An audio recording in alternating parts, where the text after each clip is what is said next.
Bonsoir à tous. Heureux de nous retrouver pour notre Xème soirée, je n'ai pas calculé.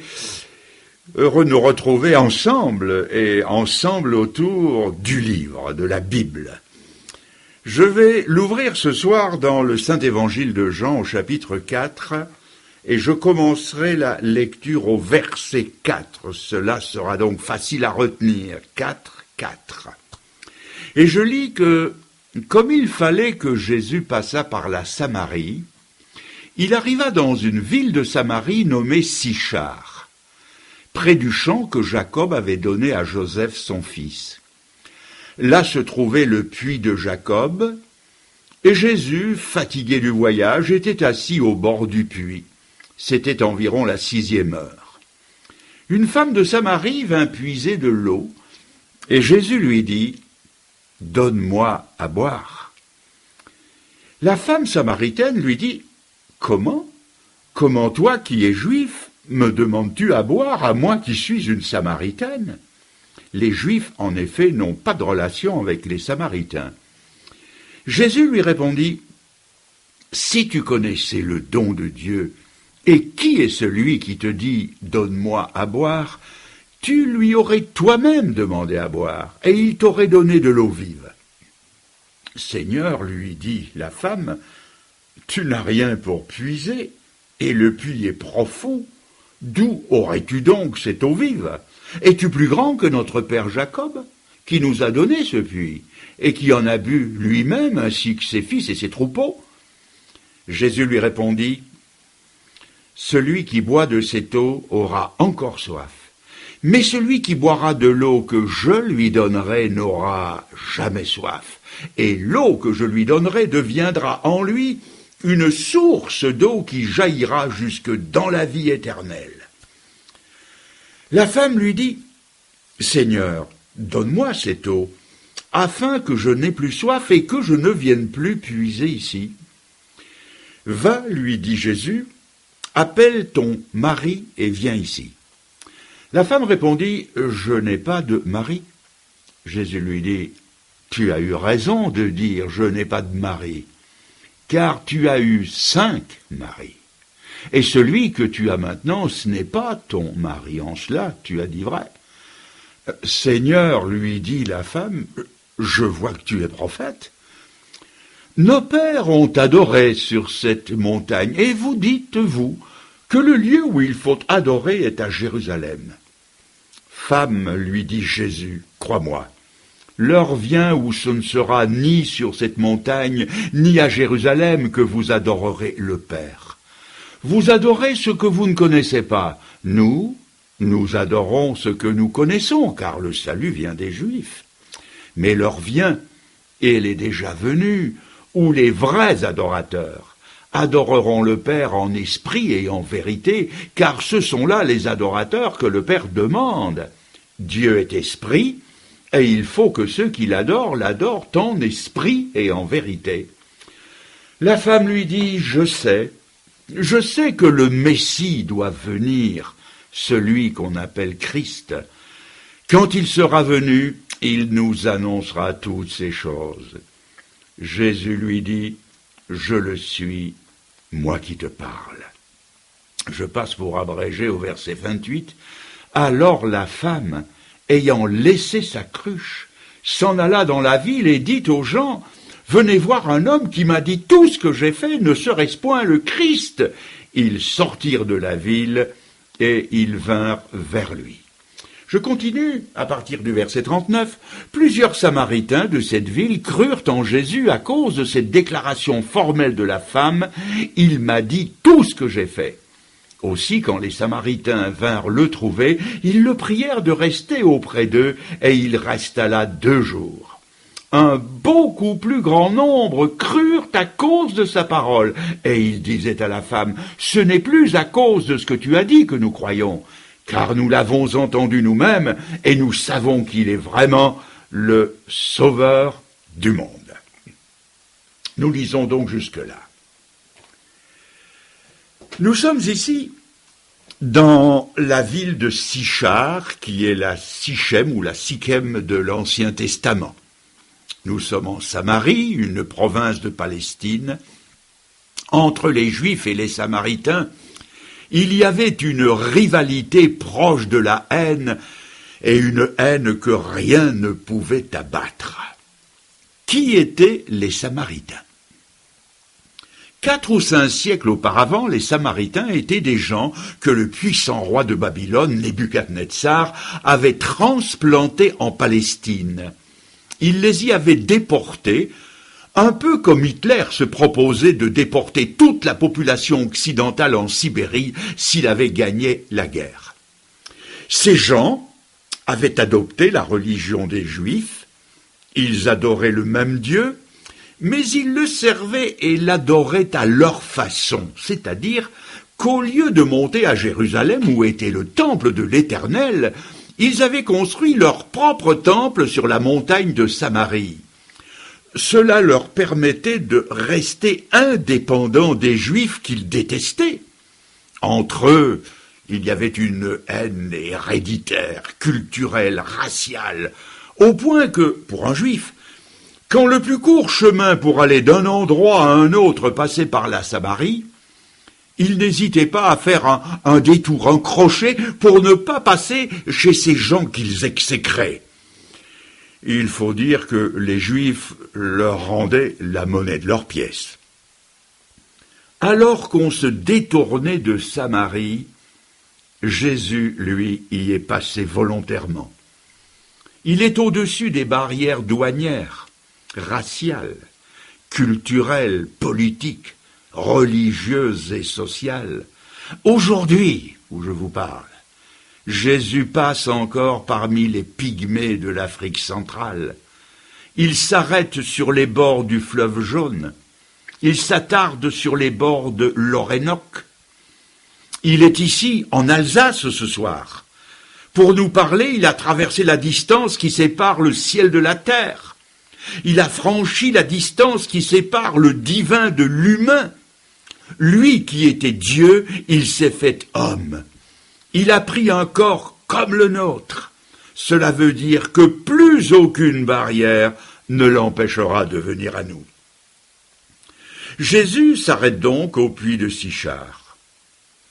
Remarquez qu'il aurait pu s'arrêter un peu avant ou un peu plus loin, mais non. Il s'est arrêté là parce qu'il attend quelqu'un. Il a pris rendez-vous avec cette femme sans qu'elle le sache. Si le Seigneur était venu un quart d'heure plus tôt, c'eût été un quart d'heure trop tôt. S'il était arrivé un quart d'heure plus tard, c'eût été un quart d'heure trop tard. Il est arrivé juste à temps. Et l'hôte divin qui veut entrer dans votre vie choisira toujours le moment le plus opportun. Quand vous serez sollicité de donner votre vie à Christ, sachez-le, ce sera le moment le plus favorable de votre vie. Il est répété dans l'Épître aux Hébreux. Maintenant est le temps favorable, aujourd'hui est le jour du salut. Il n'y a pas de moment plus favorable pour vous que celui-ci. Jésus qui vous connaît, et qui sait quel a été votre passé, et votre avenir, et le nombre de jours que vous avez encore à vivre, le Seigneur vous dit, maintenant est le jour du salut. Prenez le cas de Simon de Cyrène. C'est alors qu'il revenait des champs que le Seigneur l'a rencontré pour qu'il porte sa croix. Ce soir, le Seigneur vous rencontre au milieu de vos projets, et vous êtes si affairé que vous êtes enclin à lui dire « Seigneur, une autre fois ». Prenez le cas de Saul de Tarse. Le Seigneur l'a rencontré en pleine révolte. Il l'a arrêté sur le chemin de Damas alors qu'il respirait la haine et le meurtre. Nous estimerions que ce n'est pas là le meilleur moment pour le rencontrer, mais le Seigneur qui voit les choses autrement que nous, pour lui, c'était le meilleur moment, et la suite l'a prouvé. Et pour la Samaritaine, le Seigneur la rencontre dans sa solitude et son libertinage. Voyez-vous, c'est quand nous pensons le moins à lui que lui pense à nous. C'est quand nous estimons avoir le moins besoin de lui qu'en réalité, nous avons le plus besoin de lui. Une autre question se pose à présent à nous. Pourquoi cette femme vient-elle seule au puits de Sychar et à cette heure? Ce n'était pas la coutume d'y venir seule. C'était à la soirée, hors de la chaleur du jour, que les femmes sortaient des villages pour renouveler leurs provisions d'eau. Et d'ailleurs, pour qui connaît toute fille d'Ève, quelle attraction de se retrouver en groupe pour y aller chacune de son petit commérage quotidien. Voyez-vous, cette femme aurait dû vivre dans notre 3e millénaire. Elle croyait au mariage à l'essai, à l'amour libre, au concubinage. Elle est, comme on disait autrefois, elle est de mauvaise vie. Elle faisait la vie. Elle vient seule au puits de Sychar parce que, au fond, elle est seule. Elle vit en recluse, elle n'a pas la sympathie des autres femmes, cette voleuse de mari. Elle est mise en quarantaine par les autres, elle vit une vie irrégulière et on la montre du doigt. Vous allez peut-être penser, est-ce pour une femme de cet acabit que le Seigneur est venu à Sychar ? N'y avait-il pas dans la ville quelques personnes plus dignes qu'elle? Mais mes amis, le Seigneur a été et reste encore le sauveur des vies brisées. Il est toujours l'ami des publicains, des gens de mauvaise vie. N'a-t-il pas dit que ce ne sont pas les gens bien portants qui ont besoin du médecin, mais les malades? Elle vient tirer de l'eau au puits de sa ville et elle voit y venir Jésus. Elle lui jette un regard en coin et intérieurement elle pense avec mépris. Encore un juif. Voyez-vous, elle garde dans son cœur cette antipathie, ce sentiment raciste, encore tellement répandu dans le monde aujourd'hui. Et elle va partir. Mais le Seigneur la retient et lui dit « Donne-moi à boire ». Le Seigneur a aussi sa façon à lui de nous retenir, car nous aussi, comme elle, nous lui tournons le dos.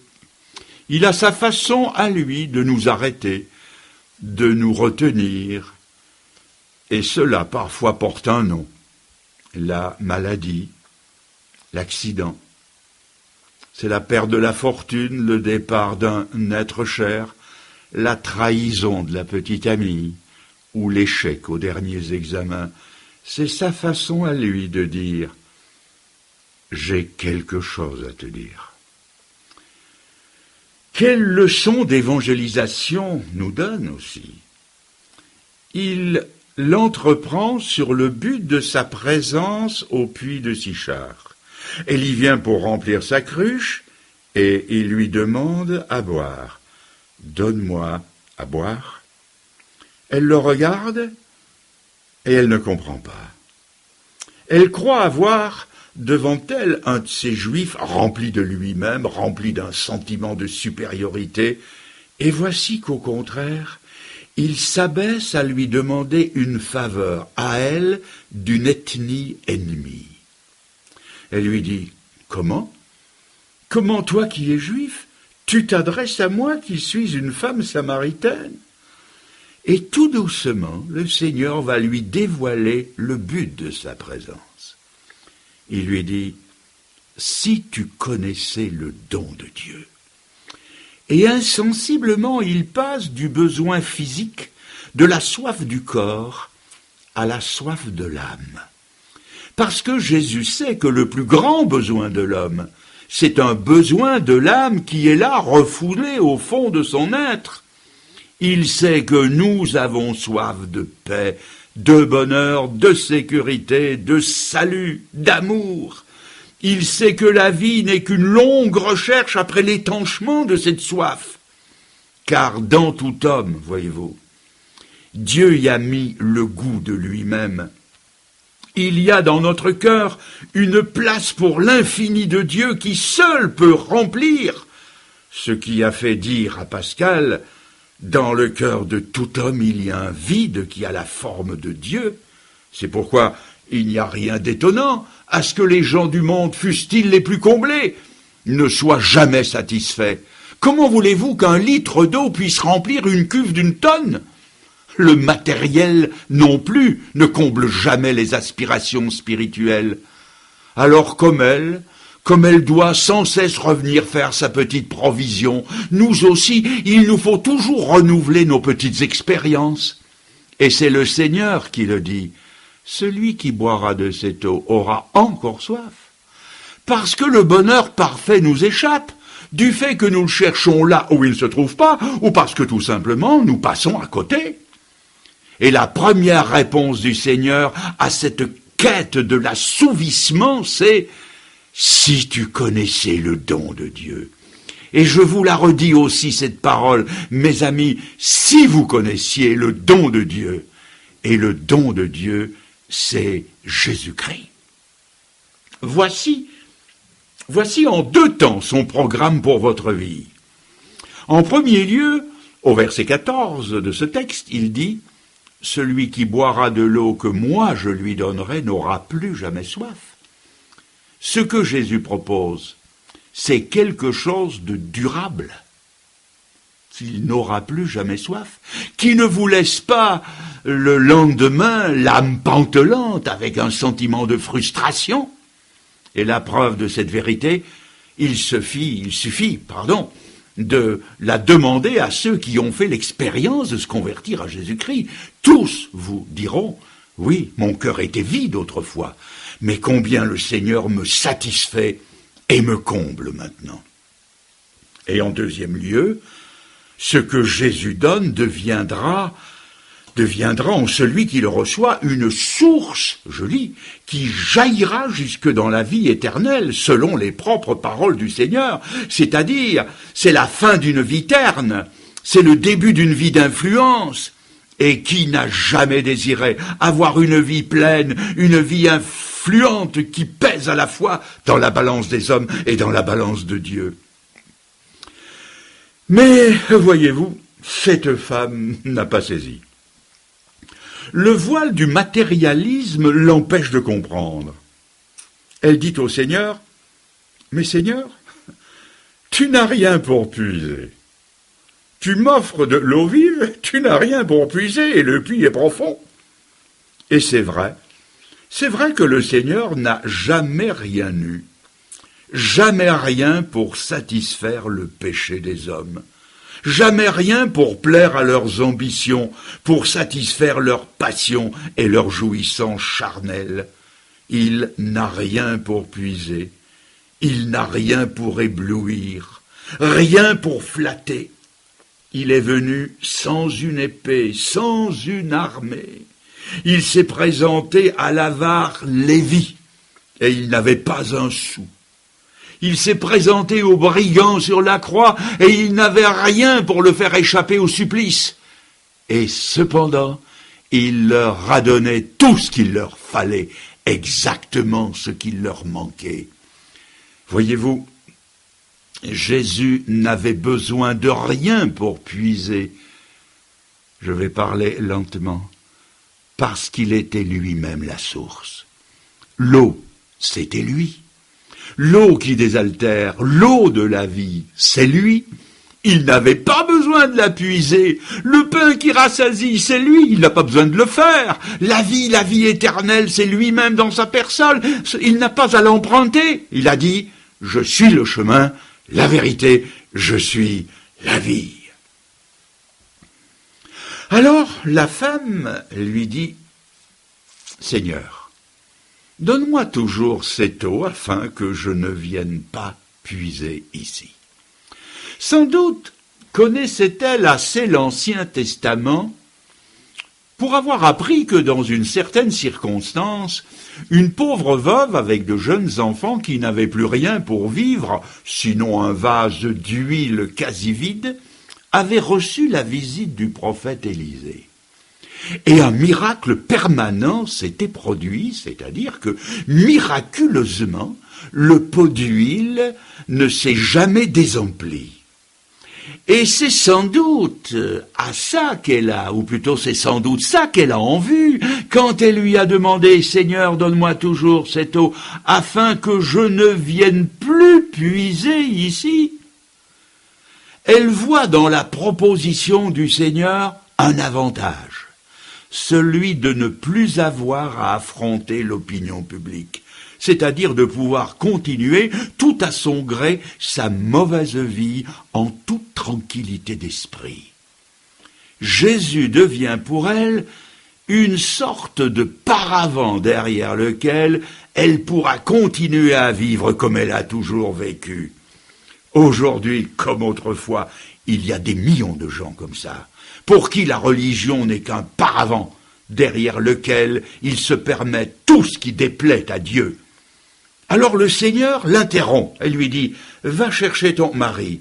Elle lui dit « Mais je n'ai pas de mari. » « Pardon, tu as eu 5 maris.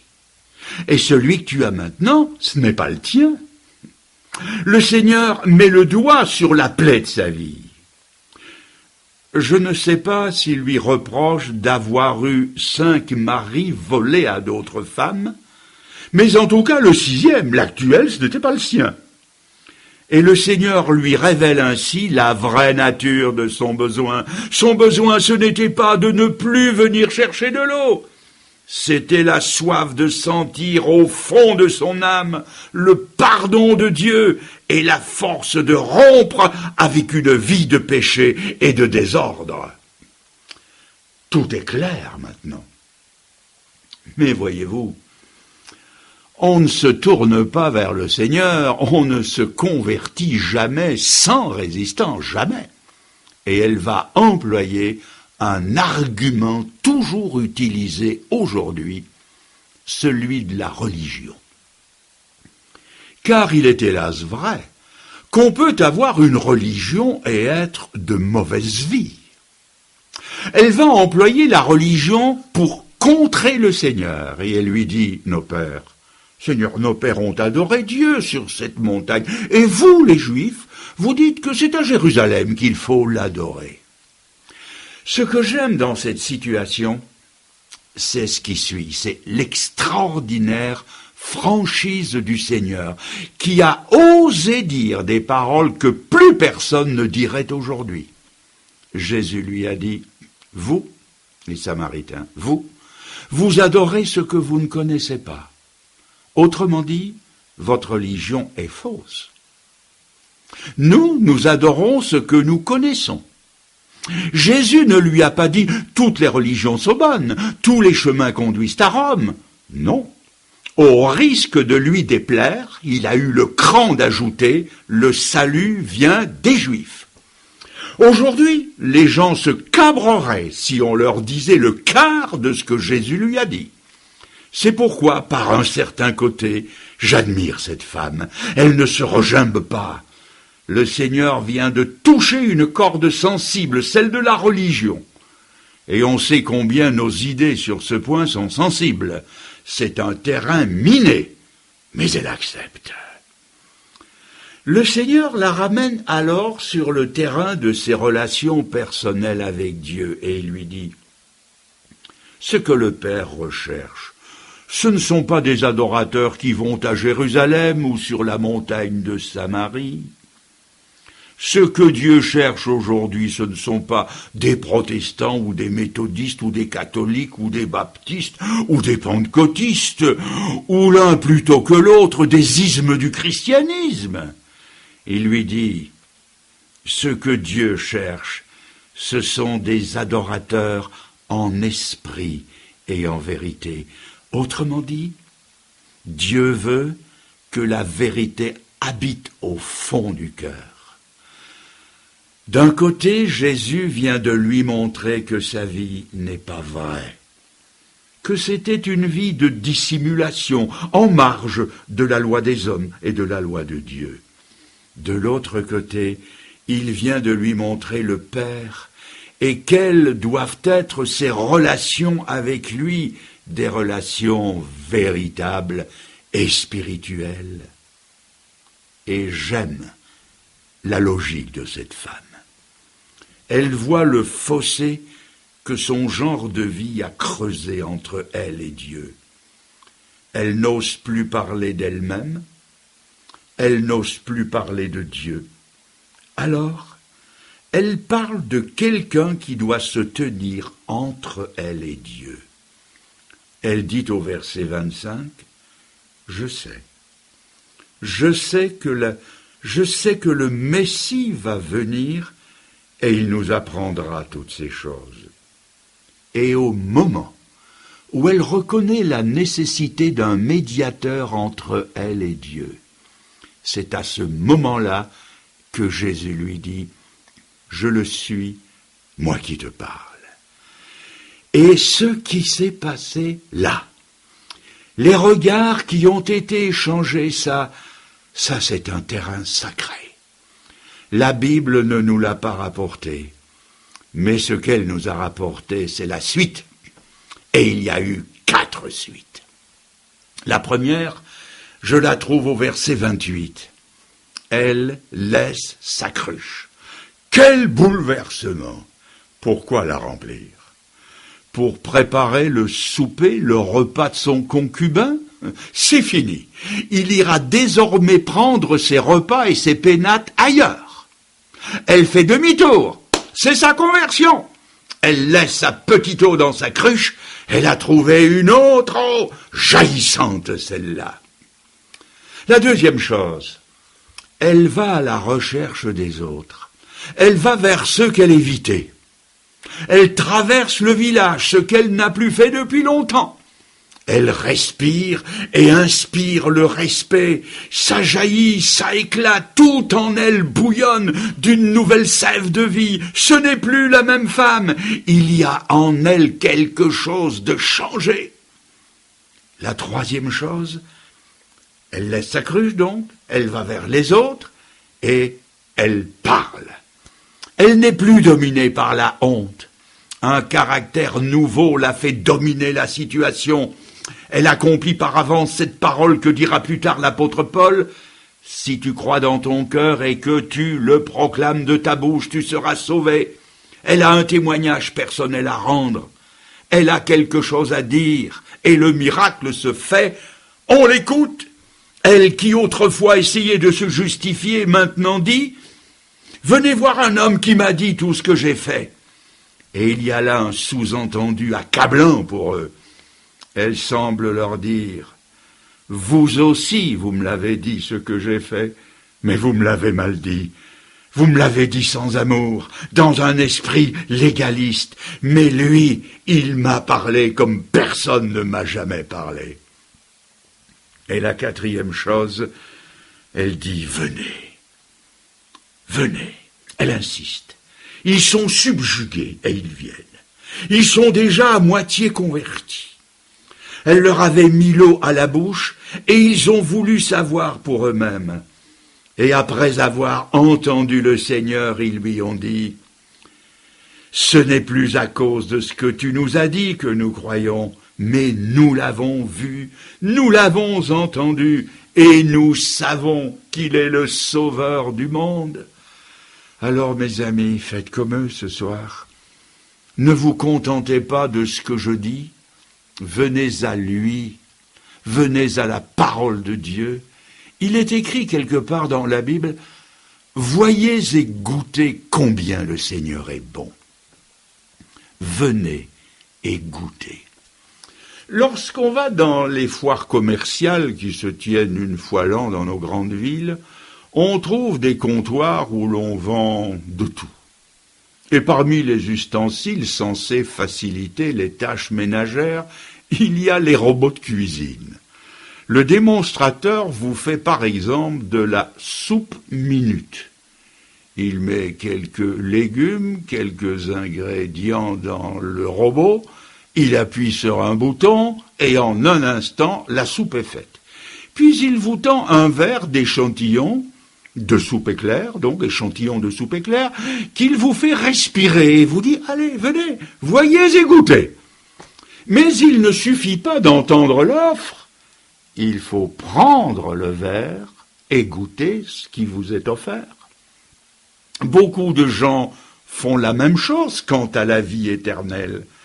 Ils connaissent quelque chose du Seigneur, ils en ont entendu parler, ils fréquentent les lieux de culte, vivent dans le sillage de Jésus-Christ, ils respirent un peu de sa sainteté. Je pense qu'il ne serait pas exagéré de dire que le parfum de sa personne flotte parmi nous ce soir. Mais il ne suffit pas de humer au passage le parfum de la personne du Sauveur, de laisser passer un petit frisson d'émotion dans son cœur, de désirer à distance le salut de Dieu. Il est écrit « Voyez et goûtez », il faut le prendre. Dans le livre de l'Apocalypse au chapitre 3 et au verset 20, le Seigneur dit, Jésus dit, « Voici je me tiens à la porte ». À la porte, ça veut dire qu'il est tout près, mais encore dehors. Voici je me tiens à la porte et je frappe. Si quelqu'un entend ma voix, et vous avez entendu sa voix au travers de la prédication, donc si quelqu'un entend ma voix et ouvre la porte, j'entrerai chez lui, c'est-à-dire qu'il faut le laisser entrer. Dieu ne force jamais la porte d'un cœur, il frappe. Il demande admission. Le loquet, a-t-on dit, est à l'intérieur. Il faut lui ouvrir et lui dire « Seigneur, entre ». Et le Seigneur, en réponse, entrera avec tout ce qu'il est dans sa personne, avec cette perfection, avec le pardon, avec le ciel, avec la vie éternelle. Voilà, nous sommes arrivés à la fin de cette rencontre. Le moment est arrivé pour vous de passer à l'action, de prendre le salut que le Seigneur vous tend et de le goûter à plein bord. Nous allons nous recueillir un instant pour 1 minute de prière silencieuse. À vous de lui ouvrir la porte de votre cœur et de l'inviter à entrer. Et si les phrases ne vous viennent pas facilement, permettez-moi de vous aider par quelques paroles que j'articulerai lentement, afin que vous puissiez les répéter intérieurement, les dire à Dieu comme si elles étaient les vôtres. Dites-lui donc, Seigneur Dieu, tu m'as parlé ce soir. J'ai entendu ta voix tout au fond de ma conscience, dites-le lui, j'ai entendu ta voix. Comme pour cette femme, Seigneur, tu m'as dit tout ce que j'ai fait. Tu m'as dit tout ce que j'ai fait. Moi aussi, j'ai vécu en marge de tes lois. Comme elle, j'ai péché contre toi. Dites-le lui, Seigneur, j'ai péché contre toi. Je n'ose parfois pas croiser le regard de mon propre passé. Je m'efforce de ne plus y penser, mais sans succès. Dites-lui, Seigneur, je te demande pardon. Dites-lui, je crois que pour pouvoir me pardonner, tu as livré ton propre fils à la mort. Dites-lui, je crois avec cette femme qu'il est le sauveur du monde. Vous pouvez lui dire, Seigneur, je crois que Jésus, ton fils, est le sauveur du monde, et je lui demande de me sauver. Seigneur, comme elle, je casse la cruche de mon genre de vie qui te déplaît. Je casse la cruche d'un genre de vie qui te déplaît. Avec ton aide, dès ce soir, je veux vivre autrement. Et je veux commencer à goûter. Dites-le lui, je veux commencer à goûter combien tu es bon. Merci Seigneur. Merci Seigneur. Nous restons recueillis. Seigneur, tu as entendu cette prière intérieure. Et comme tu l'as dit dans ta parole, tu ne mets pas dehors celui qui vient à toi. Accueille donc ceux qui regrettent le passé de leur vie, qui se tournent vers ton offre de salut et qui acceptent ton Fils dans leur cœur ce soir. Donne-leur l'assurance de ton pardon, mets ton ciel dans leur cœur et que plus rien ne soit jamais le même dans leur vie à partir de maintenant. Merci, en ton nom béni. Amen, Seigneur. Amen.